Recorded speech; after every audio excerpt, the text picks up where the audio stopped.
Good morning, Perone. There's my headset. There we are. Morning, Perone. Oh, not plugged in. There. Now I'm plugged in. Good morning. Uh, uh, One of these days.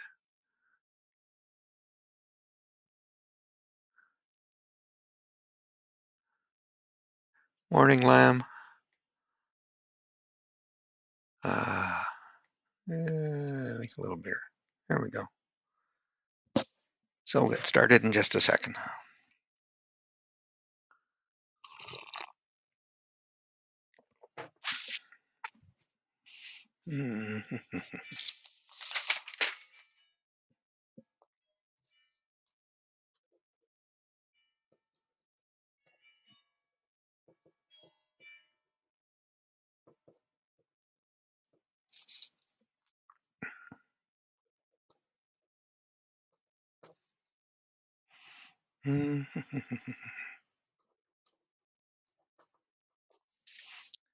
Oh, okay. It's showtime, I guess. Morning. Good evening. Oh, Mariana, whereabouts are you? Where it's good evening? It's late morning here. At, Kenya. Oh my God, I didn't realize that. That okay, probably warmer there than it is here this morning. But no, we got students from all over the place. This morning it was really cold. There was frost on the rooftops everywhere. That as oh, we lost it again. Same thing as last. Oh, there it is back. I'm not going to fuss with this again. We're going to just go and do what we did last time. And let me squeeze this over, move it over. And all right, we're back again. It's pretty cold there too. Frost cold? Like it was in the car this morning. I had to go over to Dartmouth early this morning. It was said 3 degrees, but all the cars had you had to scrape the windows. It was cold.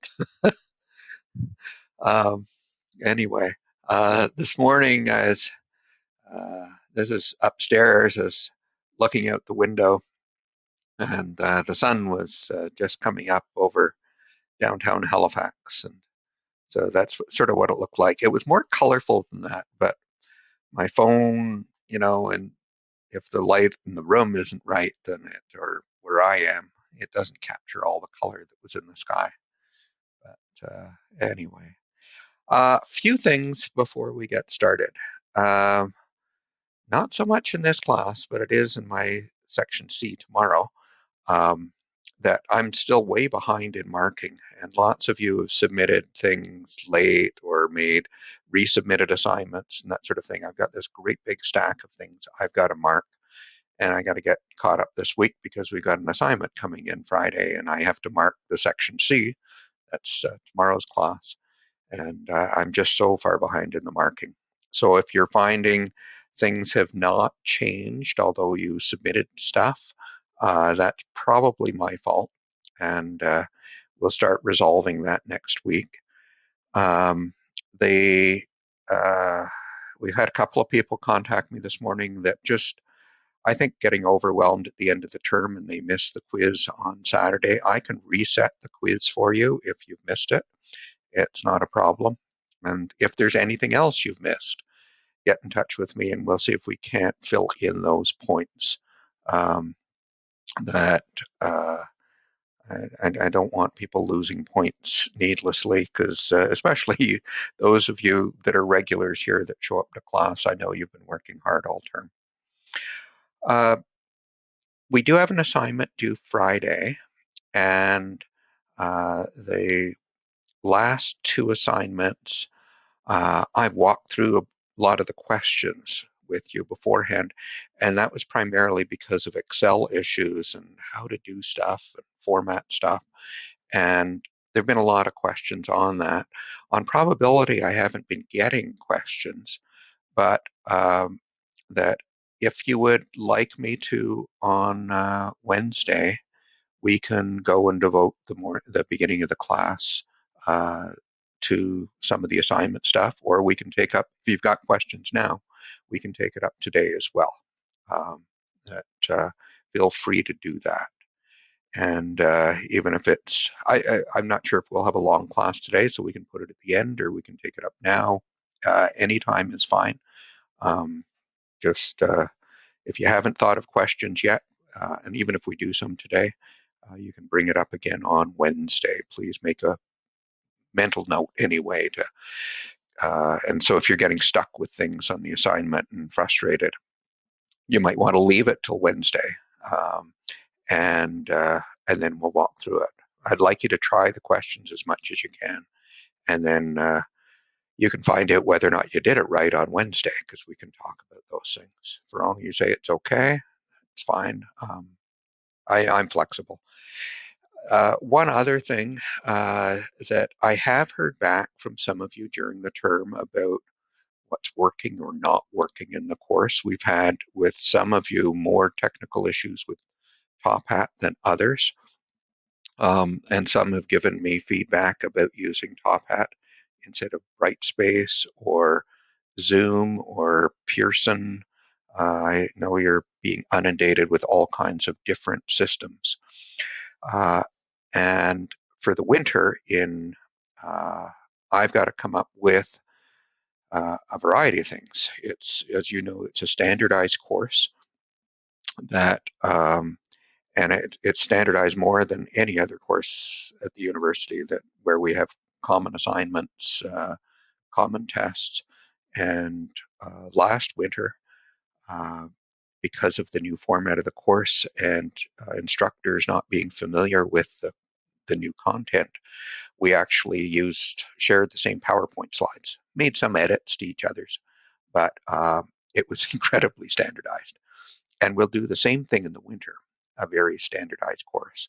So I need feedback on how the course was organized, from how the content uh, is covered.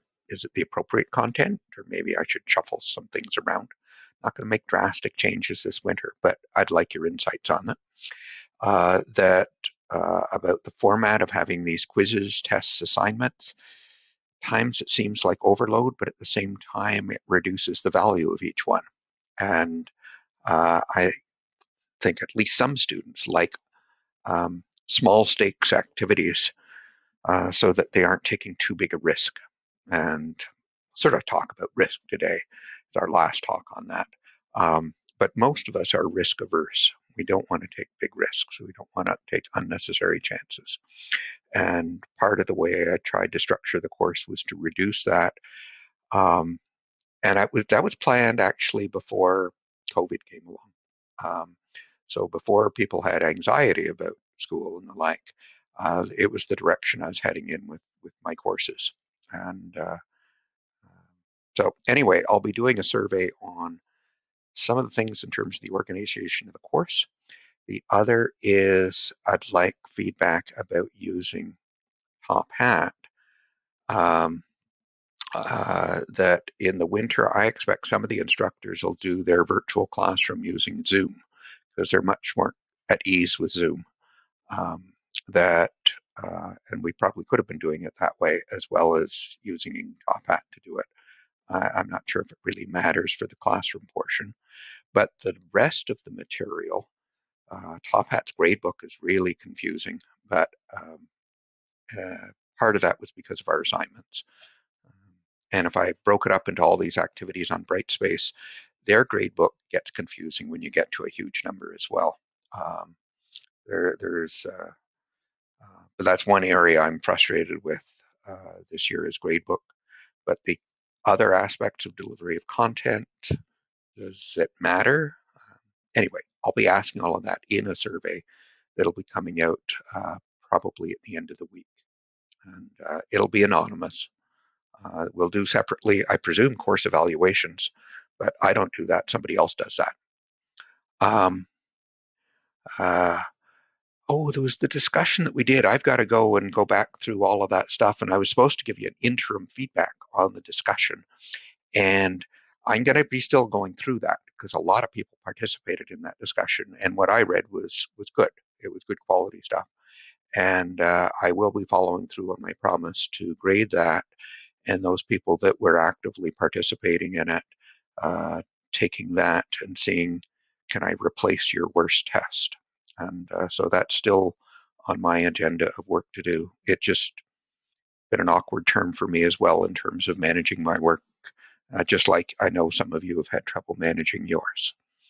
Anyway, so unless there's something else, I know Esther says you're typing still. Uh, yep, it wouldn't be graded. We'll juggle all that stuff. I don't worry about the first week so much because I know people were joining late. But we had a number of discussion things, and I'm going to go through them all, and I'll give you feedback on that eventually. I'll have to find some way in gradebook of giving you some uh, feedback on it. Um, I am supposed to submit grades by around December 15th or thereabouts. Um, Although I don't have to if I'm late, that doesn't matter.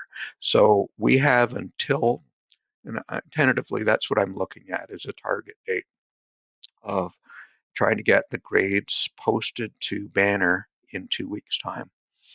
And so if there are outstanding issues that we want to resolve, I'll put out an email in advance of me submitting grades, sort of a last call. Are there anything that I need to fix?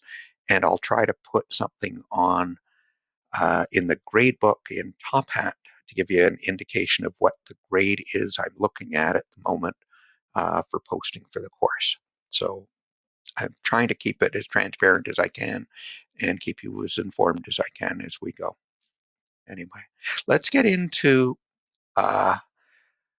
we've got a last thing on evaluation today, and then Wednesday, we've got a class. It's going to be focused a little bit more on how to do charts well.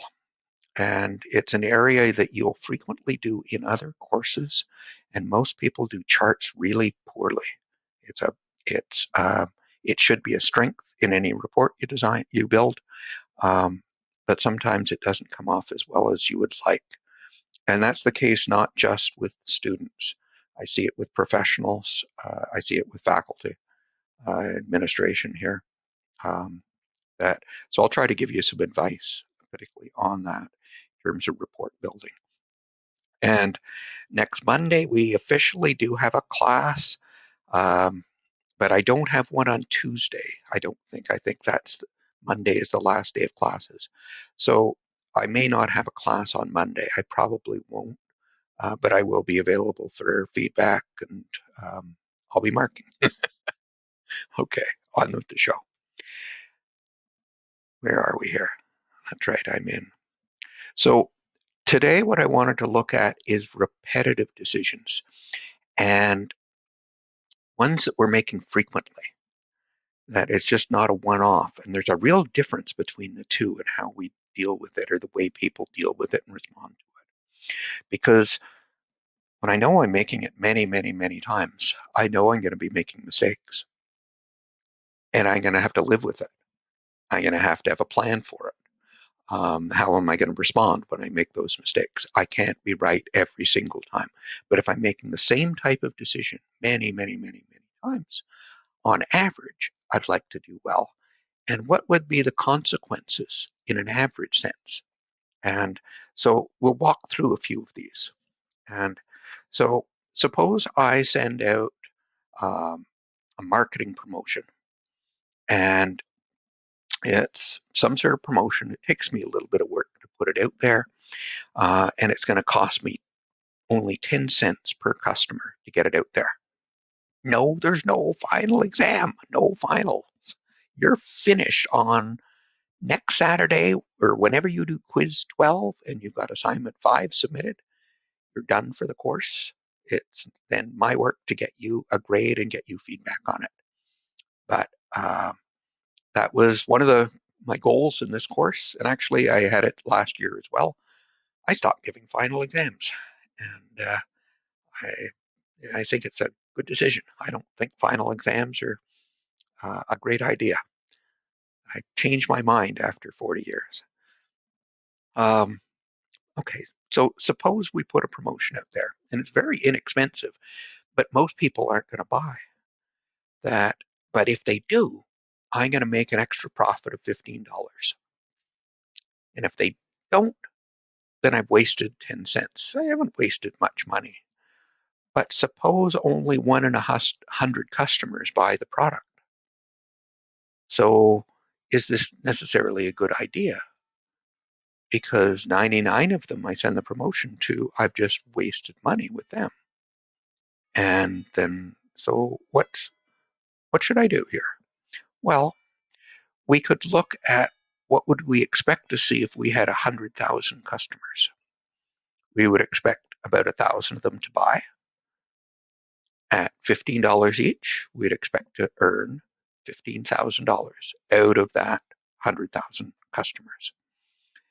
But 99,000 of them wouldn't buy, and we would have lost $9,900 in these extra marketing costs. But still, we've got a profit of $5,000. That's good. We're ahead. Um, and on a per customer basis, we've made a profit of about 5 cents for every customer that I could approach. Out of that 100,000, I make a little tiny amount of money off each one, but when I add it all up, it's a reasonable amount of money. So the promotion might be seen as being attractive. So I'm looking at, on average, what's going to happen here. And that when we're looking at repetitive decisions and looking at average values, the term we typically use is expected value. We don't use the word average. Um, Expected may be confusing because the expected profit per customer, well, I expect to make a profit of $15 or lose 10 cents. Um, I expect one of two outcomes in this problem. How can you talk of an expected profit? So it means, think of it as being an average, because that's what it is. It's an average value. And we could have worked it out on an expected profit per customer by taking the value we get times the probability. So I got a profit of $15 with a probability of 0.01, 1 in 100. And I had a loss of 10 cents with a probability of 0.99, 99 times out of 100. If I multiply it all through, I get this 0.051. So it's, in a sense, my long run average per customer. That's what expected value represents. And this is a very, very widely used measure of profit or return or performance when you're in a risky environment. When you take finance, they'll talk about expected value because they'll talk about investments, and the, the returns on an investment are random, that you don't know exactly what return you're going to get. And so you look at what's the average return. And if you knew the probabilities for the future, you could work out the expected value, the expected profit that you would get.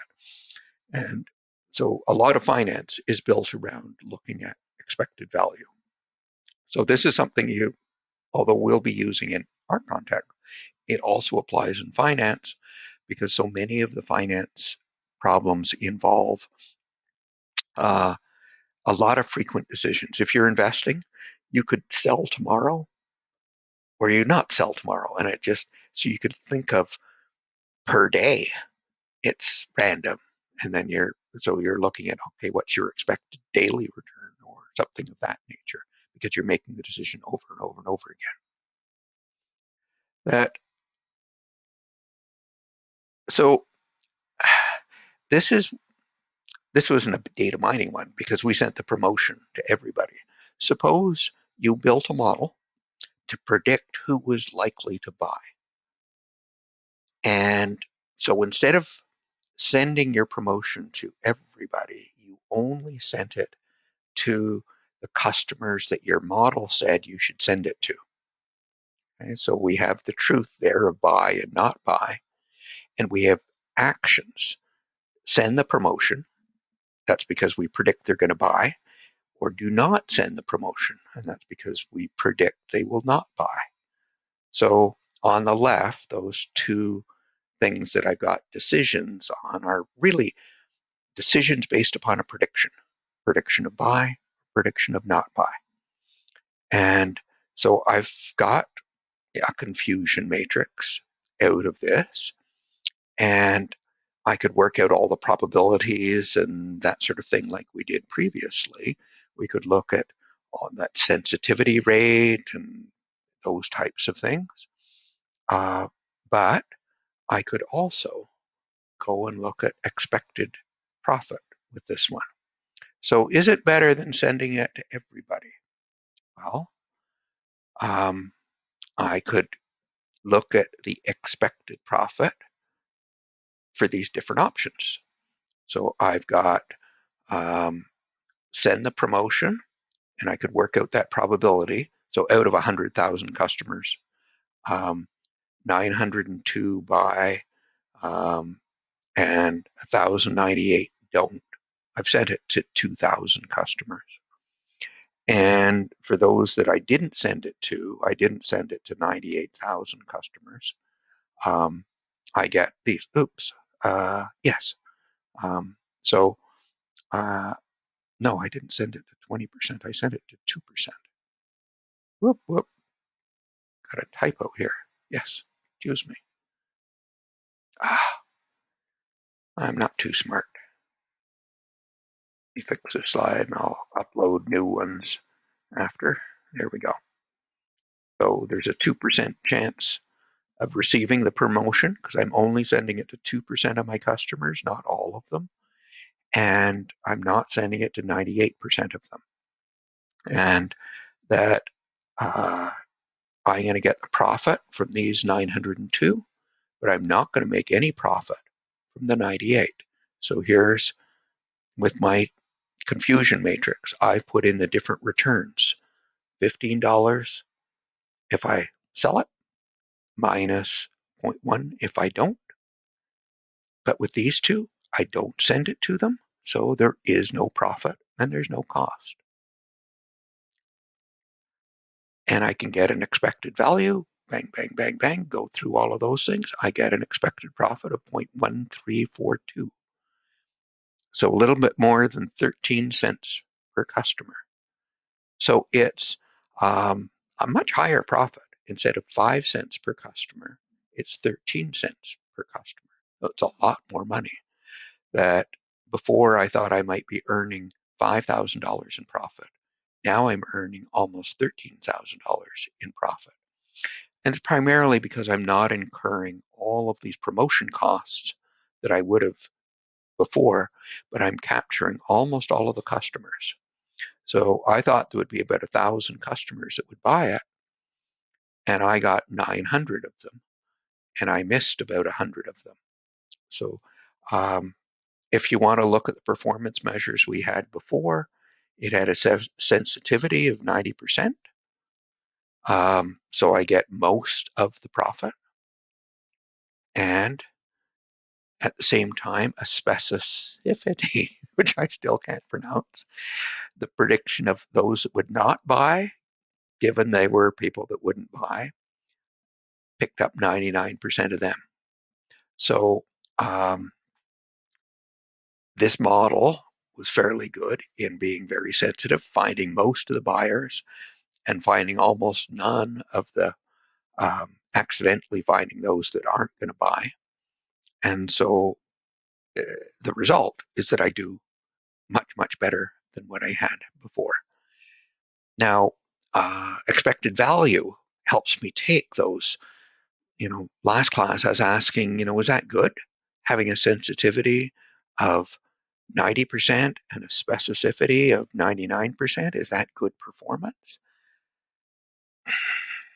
Should I have something that's more sensitive, capture more buyers, but have lower specificity?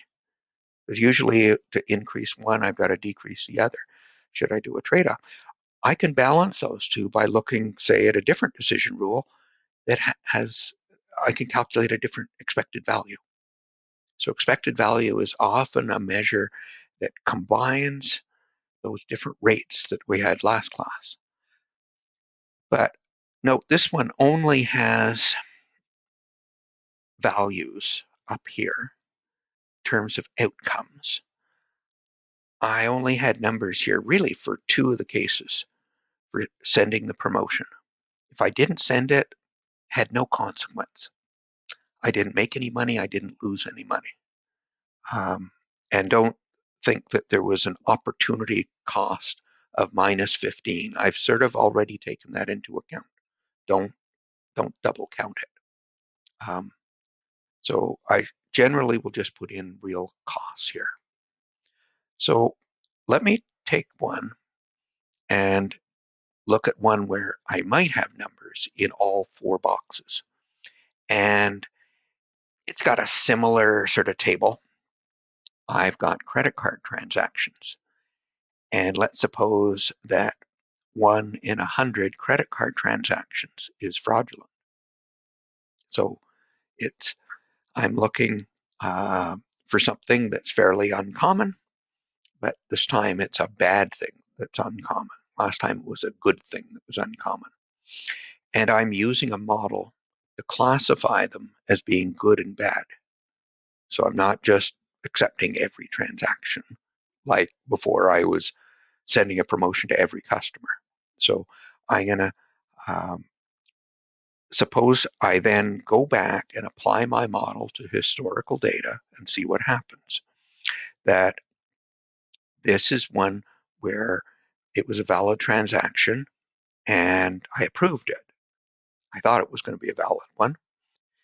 And then over here, I've got fraudulent ones that I've rejected because I thought they were going to be fraudulent. And so I've ended up, and this is one we used last day, and we calculated the various performance measures on it. But we didn't necessarily say was it a good decision rule because we didn't evaluate the consequences. The consequences here, suppose here's a fraudulent one that's approved. I'm going to lose money on that one because I've approved it. And so it's fraudulent. I'm going to lose money on that. What about the 990 of these that were rejected? Well, they're going to have very upset customers. And that is probably going to come back and cost me in some fashion. That these ones here, fraudulent that were rejected, okay, I don't lose anything. I don't make anything on that. These ones here, every one that goes through, as the credit card company, as the bank, I make money on them because I charge a fee for you using your credit card. The fee may be paid by the retailer that's selling things, but someone's paying for that credit card use. So I do make profit on these ones. So let's suppose every time I've got a credit card transaction that's a good one and it's approved, I'm going to get $15 in fees and interest that I probably charge the retailer 2 to 3% as a fee for using the credit card. So if you used it to buy something for $1,000, I'm charging $20 to $30. If it's only $100, okay, it's $2 to $3. But it's we may be tending to use them for expensive purchases to get points or something like that. And many people carry a balance. And so when they use that credit card, I know they're going to be carrying a balance and they're going to be paying me interest as well. So I make a profit. And let's say on average it's $15 per transaction. But if it's approved and it's fraudulent, they're generally for big amounts of money. And let's say on average I lose $500. That um, that if I reject a fraudulent one, I don't make or lose anything. If it's a valid one, I know I could lose a customer, uh, or customer may use their credit card less, not trust it. They'll use some other credit card. Um, I'm going to be losing something. Suppose I put a value on that as $30. As to in the long run, I think I'm going to have lost money with that customer because of that, and I'll lose $30. I don't know what number to put, but let's put a number in there because I am losing something and I should reflect it. So, what is the expected profit? And I can go through and I can calculate all that, similar numbers to what we were using before, and I get it's $13.40. Pretty good. Is it great though? Uh, if I didn't use a model at all, I could look at the base case of uh, looking at the 99% that are good. I would be making $15 on each of them. And the 1 in 100 that's bad, I'll lose $500 on those. And but I approved everything, so there's none that are not approved. So there's no loss of goodwill, anything like that. It's a simple calculation. It's $9.85. So I'm seeing, yeah, the model does help me. It, in particular, it's going to end up screening out most of these fraudulent ones because this probability is so much smaller. But I'm going to get hit with these extra $30 charges. So I've screened out most of the fraudulent transactions, but not all of them. And the and I'm going to lose some goodwill. Okay, so it's better than doing nothing. That I would be cautious in a lot of these problems. We don't have numbers to put for every consequence. We know about profits. We can get that from historical records, financial records. The losses I can get from historical financial records. It's in my accounting data. But the zero, um, yeah, I've picked it up. I'm not assigning any cost there, and I'm not getting any profit from it. Fine. But the goodwill, $30, I made that up.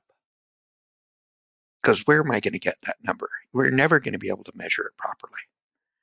And that's typical in a lot of our problems, is that with expected value, at least in a data mining context, not all of the outcomes can we assign a value to. And so it messes up my analysis. That what am I going to do if I don't know what that is? And that, um, your view might be if you were the person affected by this type of thing, that you might think that $30 is way too low. It should be much, much higher than that. That loss of goodwill is quite significant. And if this is going to happen, um, I should have some way of measuring and dealing with that. So what we could do is try to figure out what's it worth to us. That um, I could do, and if you did quant one and you did linear programming, you did sensitivity analysis. That's basically what we'd recommend doing generally if you don't know the number that you could put in. You could try other sorts of figures that you thought might be reasonable. Try 50, try 100, and see which values seem to give you, what's the outcome with different values. And so, um, If I was doing this and saying, well, the alternative is to approve everybody, and then I wouldn't have any problems with goodwill. So that's a profit of $9.85. So what would I get for this goodwill cost? So instead of $30 putting it in there, leave that open and go and solve for it.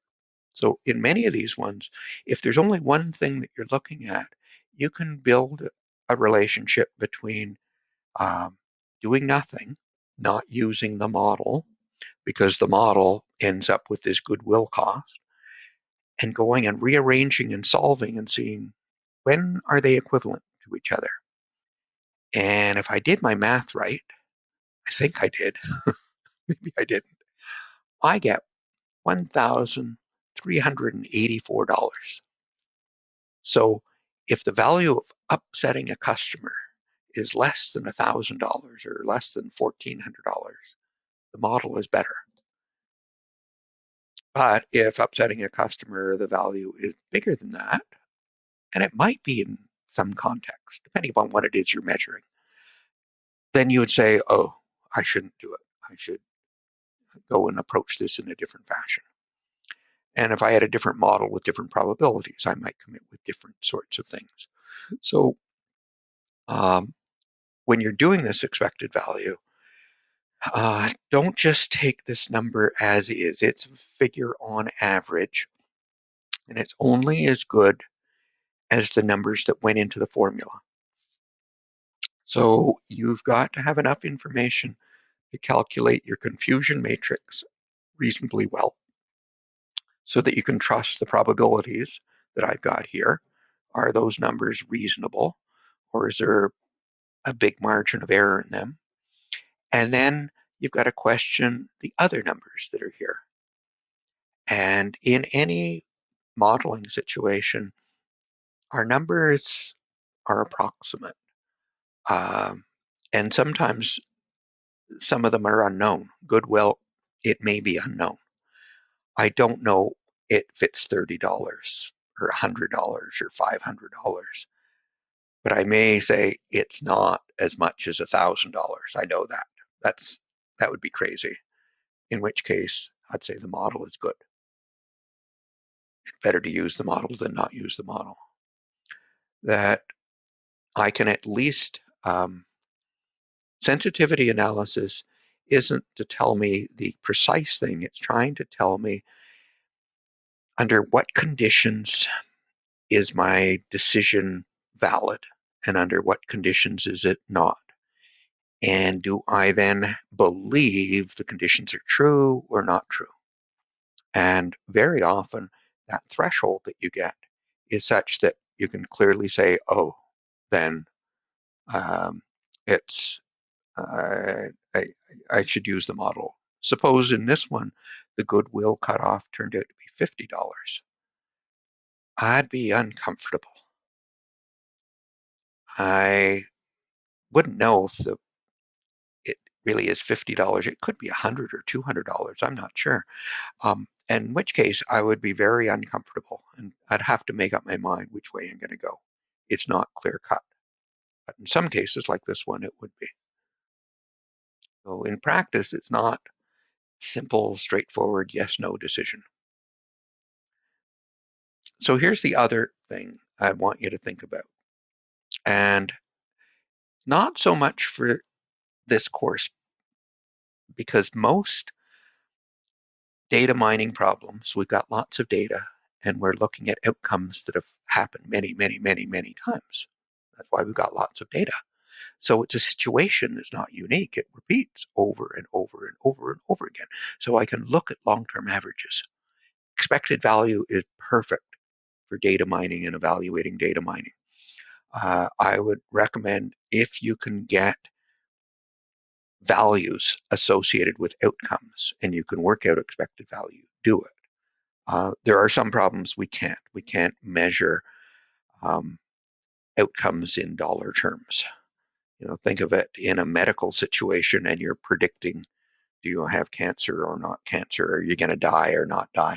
And looking at the expected number of deaths or some measure of quality of life that comes out instead of dollars, many people will be uncomfortable with. And that it may be that we've got to look at all of those rates we had last day, because at least in communicating to others, they don't like this average, because I'm not average. I'm either going to live or I'm going to die. I'm either going to get this disease or not get this disease. And I don't care about averages. That um, that communicating it becomes very difficult when you can't measure outcomes in things like dollar terms. Business problems, frequently we can, so those ones are nice. But um, you should still understand how people perceive risk, because even those rates I gave you before of sensitivity rates or specificity rates or false omission rates, false detection rates, accuracy rates, that when people see those percentages, do they think about them in an average sense, or do they think about them as a one-time, what's the risk to me type of thing? And you may have trouble selling your ideas in those situations. And so here's some things I'll give you to think about. This is a small little bit out of things to do with the psychology of risk.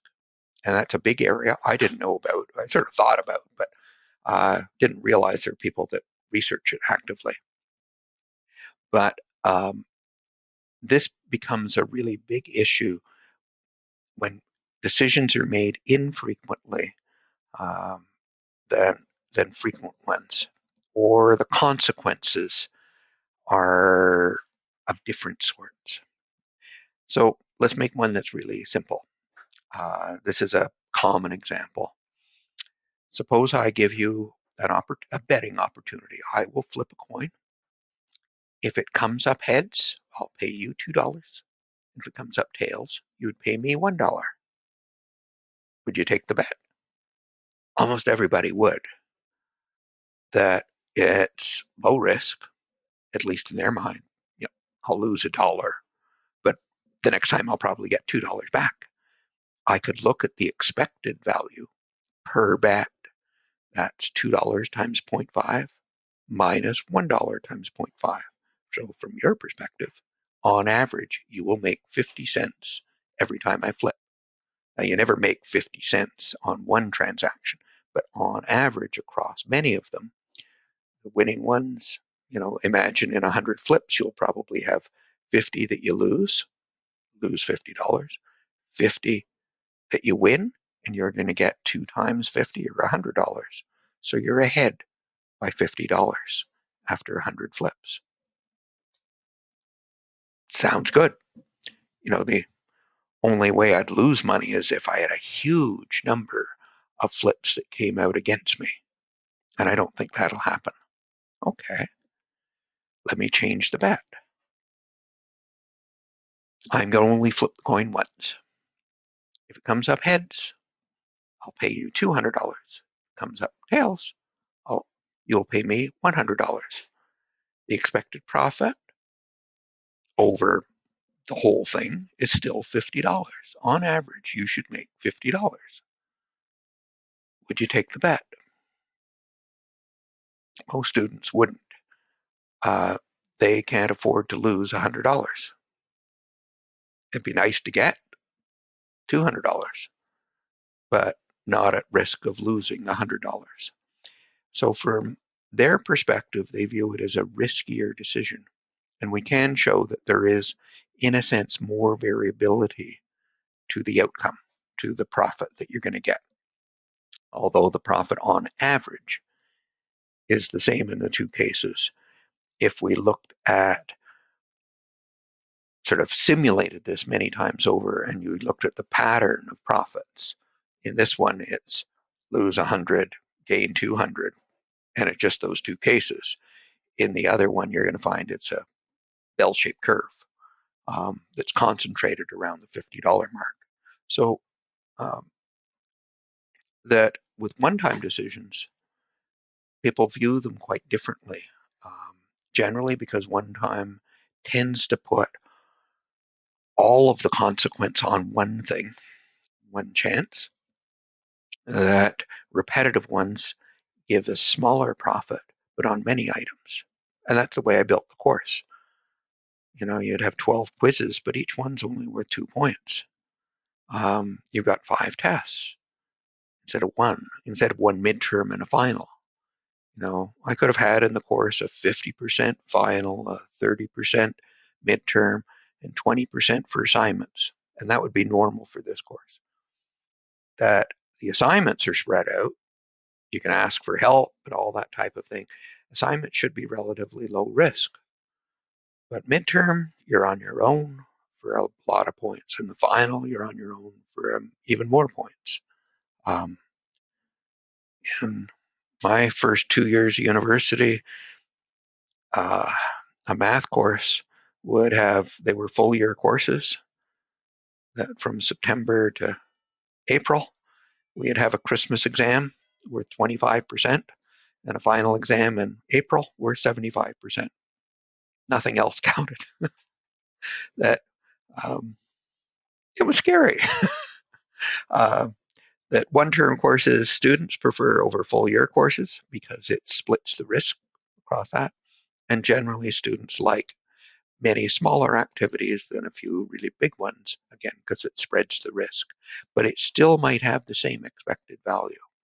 So the less frequent the decisions are, the more risk people associate with each one, because generally the consequences are bigger with each one. And in finance, they look at these sorts of things of looking at risk and they measure it by variability of the outcomes, and then what's the expected return. And if there's more variability, I expect a higher return before I'll take it. So to invest in generally in a technology technology company, they're viewed as being risky. That so many of them fail, some succeed enormously, but lots of them fail. So there's a lot of variability, a lot of risk in it. But when you win big. It's like buying lottery tickets, sort of thing. And so the only way I'm going to invest in a startup company or a risky company like that is if they guarantee me a much higher return. I do that trade-off between the two. But we could also change it. This is a simple way of doing it, but also even the way things are presented to people. And we can do it in a whole bunch of different scenarios. And it's been interesting reading about some of the experiments that have been done about generally with students of proposing different options to them in which they'll take. And so there's one example is if I gave you approximately a 50% chance of getting $6,000 and a 90% chance of getting only $3,000. So which one would you choose? A lot of the majority of people, when presented with this, would rather have pretty much a guarantee of $6,000 in their pocket rather than taking a chance, or sorry, of $3,000 in their pocket rather than taking a chance on getting twice as much money. That if it's a pretty much a sure thing, doubling their money, they're not going to gamble on. And that's basically what this one is. The expected value for both of them is the same. Both of them have an expected value of $2,700. And but so if you multiply probability times outcome, so on, they're both the same. But most people will gravitate towards taking a lesser amount when it's pretty much guaranteed. But if I moved it more towards like it is with the lottery, if I told you it's a chance of 1 in 100 of getting 6,000 or 1 in 50 of getting 3,000, in both cases you'd say, I'm probably not going to win. So I'll go and gamble on getting the 6,000. And that's why things like Lotto Max and Lotto 649 are popular. The chance of winning is really, really, really small. But if you win a huge amount of money. And so since people think they're not going to win, they'll bet on the thing that has the big payoff at it. And so when those lotteries start getting big, like I think Lotto Max now is up over 50,000, you're going to find more people are going to bet because the grand prize is so much bigger. They get drawn to it. But when the probabilities are quite large, people get drawn towards the sure thing. And there are a few other types of ways of presenting things that uh, people will gravitate towards one versus another, and they'll seem to exhibit different types of behavior. They have the same expected value, but they'll go for one versus another, just the way they're perceiving risk. And why is this important? And why do you need to think about the psychology of risk? We're not always rational. We um, we're not consistent being either too cautious all the time or being gamblers all the time. Sometimes we switch between the two. Um, that uh, and it isn't really clear why we're rational sometimes and why we're not other times. But you've got to think about this carefully. When you've finished doing your analysis, you're going to have to make recommendations that uh, you're going to try to convince someone to believe your recommendations. And you know that there's some risk of error in it, if it's coming out of data mining anyway, that you're not always going to give the right answer. You're going to have these false detection rates, false omission rates, so that your model is going to make mistakes some of the time. Or you're going to have errors in your predictions. You're going to be off by a certain amount. You're not giving perfect answers. And you're going to try to be persuasive in your presentation. But you've got to be clear about what the risks are without scaring your audience off and making them worried about that. Unless maybe they should be. Maybe you want to emphasize these models are not very good. At the beginning of the COVID epidemic, back in the spring, there were this was just such a big unknown. And so many groups started trying to build models, epidemiological models, to try to predict how many deaths, um, how many cases we'd have of this illness, when it would peak, when we might have control of the virus, a variety of these sorts of things. And we had some historical data out of China because they were a couple months ahead of us, and we we're seeing what they were doing and what the outcomes were. And we also had past data from past epidemics, and we knew the, an idea of the cycles they went through and the shape of those cycles and that type of thing. And so they started building models. The unfortunate thing was that the model should have, um, if you looked at many of the projections, if you saw the full model, it was a good prediction for next week or for the next month, maybe. But after a month, there was a huge amount of error in their predictions. And many people preferred not to look at that. Um, and so you had many politicians that were saying, oh, we'll be over this by June. And it'll drop off quite rapidly and we'll have it totally under control. Well, yeah, it did start to drop off by June. Um, but in some jurisdictions, it then just went back up again, or it never really dropped. In the US, it never really dropped. At least the number of deaths started to drop, but the number of new cases didn't. And the mix of cases differed. The ones at the beginning, high death toll because of nursing homes and us not knowing how to handle it. Later on, it was a different age population and higher survival rate. But, and now we've got a radically different infection rate again. Um, that the people with the models kept saying, don't read too much into this. It's telling you about the weather tomorrow, but we can't predict the weather in the fall. We can't predict the weather a year from now. And that's, in a sense, what in that one, many of the modelers were trying to convey how much uncertainty and risk was associated with their models. But the audience preferred not to listen to that type of thing because they wanted to be seen as in control. And having a lot of uncertainty did not demonstrate that they were in control of the situation. So but there are a lot of other cases where the risk is quite manageable, is quite predictable. We can measure it well, and we can deal with the consequences in a manageable fashion. And uh, that we should be open to accepting the risk that's there because we're going to look at the long term on an average basis.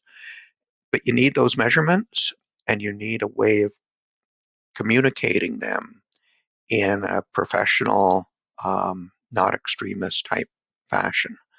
Uh, and unless we phrase things carefully, you may lose your audience. And you've done all this work that's been very good and would be very positive for the firm, but it isn't going to be believed because of their risk aversion um, or other aspects of it.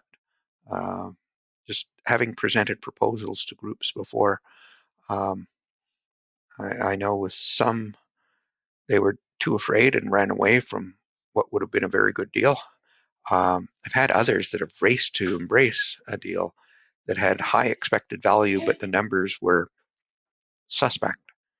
And it turned out it wasn't a profitable endeavor, but they didn't want to listen to the risks that were being there. But that is part of your reporting, and especially in a data mining report where you know those things and you can actually measure those sorts of things, and it's an integral part of the work that you're doing.